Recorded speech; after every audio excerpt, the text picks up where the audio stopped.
Hello everyone. So in this video, I'm gonna talk about these two books. These are very informative books about Mongolia. This one is written by an American person and this one is written by a Mongolian person. So basically, there are two perspectives about Mongolia, right? Western perspective and Eastern perspective. Generally, we can divide it into these two categories. So first, I'm gonna talk about the Western perspective. So this book was written by Peter Morrow. He was actually the president of one of the biggest banks in Mongolia called Han Bank. He lived from 1946 to 2016. He arrived in 2000 and lived until his death.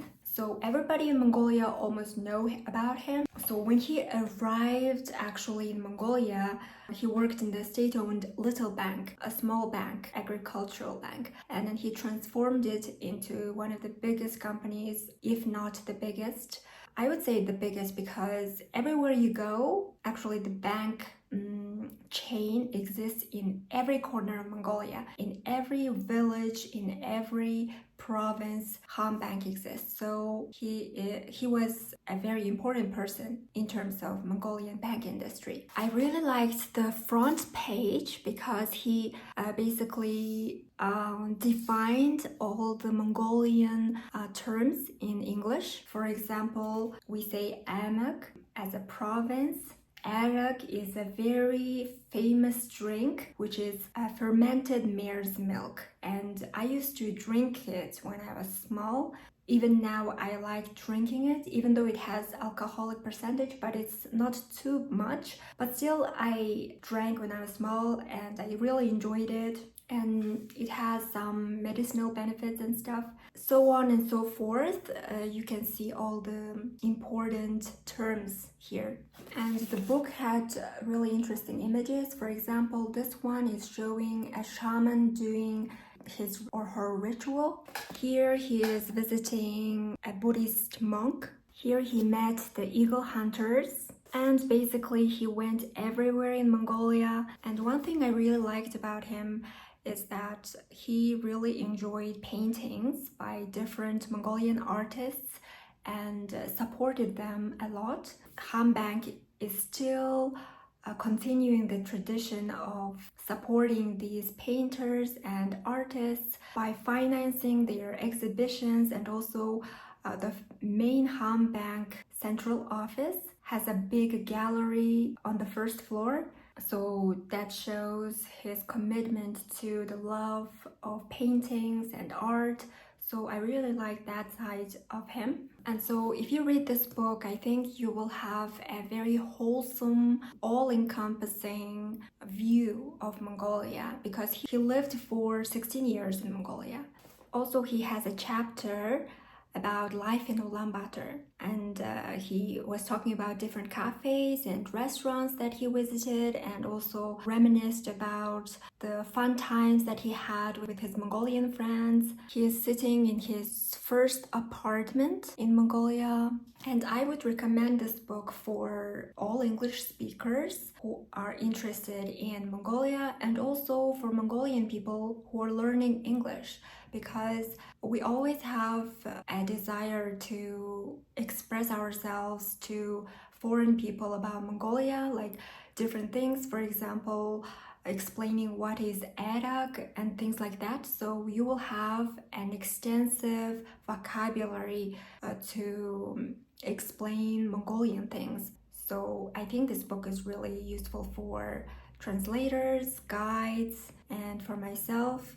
So I would rate this book maybe 7.5 out of 10. Okay, the next book I want to talk about is called Mongol, and it was written by a woman, Mongolian woman called Oghana Ramsey. She was actually an English teacher in Ulaanbaatar, and she met his husband, who is a Scottish person, and she decided to live in Scotland and settle there. So I will read this part for you. Mongol. Definition of Mongol is a member of a pastoral people now living chiefly in Mongolia. Second, it was used to be used in an offensive way. which means a person affected with Down's syndrome. So this definition is basically summing up the main topic of this book. I will explain now by reading the rest of the back cover. Orna is a Mongol in Britain, far from the world she grew up in. As a nomadic herder, she lived in a ger, yurt, eating marmot meat, distilling vodka from goat's yogurt, and learning about Comrade Lenin.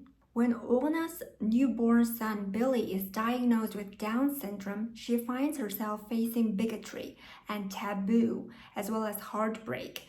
In this powerful memoir, she skillfully interweaves the extraordinary story of her own childhood in Mongolia with the sadly short life of Billy, who becomes a symbol of union and disunion, cultures and complexity, stigma and superstition, and inspires Orna to challenge prejudice. Mongol is the touching story of one woman's transformation from outsider to fearless champion of love, respect, and tolerance. It's a moving tribute by a remarkable woman to her beloved baby son, testifying to his lasting impact on a sometimes imperfect world. So I think this summarizes what I was trying to say, and basically she gave birth to her son, and unfortunately the son had Down syndrome, and the Scottish doctors unfortunately had a prejudice that because she is a Mongol, the child has a Down syndrome, and it was really hurting her a lot, and even myself and all the readers, I think, felt her pain, and I think it was a necessary book in order to make the word Mongol pure, because it means us, we are normal human beings. Why do you have to have this prejudice, right? Okay, this is the woman who has written the book. A little bit about Orna Ramsey. She was born in Mongolia and grew up living in a yurt. After winning a place on a teacher training course, she came to the UK. She now lives in Scotland with her family. Orna was the Mongolian Creative Woman of the Year for Mongolians in Europe in 2012. So the chapters of this book is as follows. So basically, she is reminiscing about her childhood as well in this book, aside from the story of her son. Two stories are continuing in parallel to each other, and it was really interesting to read. Particularly, the parts that I really liked is her life in the countryside, because I could relate more to it. Even though I did not grow up in the countryside, I used to go to this countryside in the summertime because my grandparents from the mother's side were herders, nomadic herders. So I had the first-person experience and I could relate more to it, but of course not 100% because I did not live in the winter time. I did not struggle.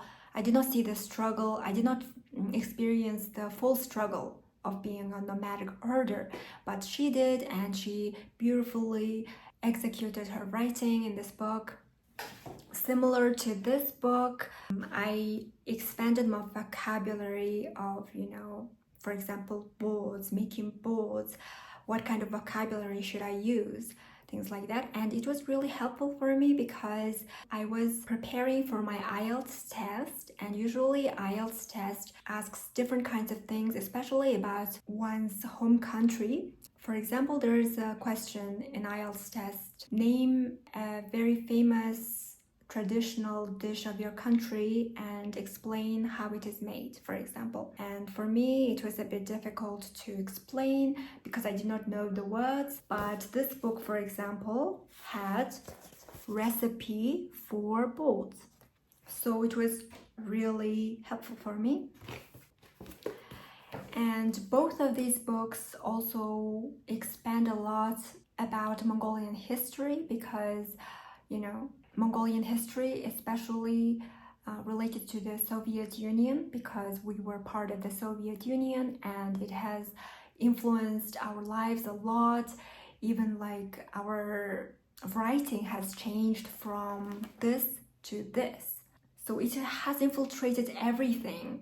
You know, the Soviet, the communist propaganda has influenced everyone, every single one of us, and even myself, because my parents were living in the communist era, and still these kind of notions and bad practices from this kind of society has lingered.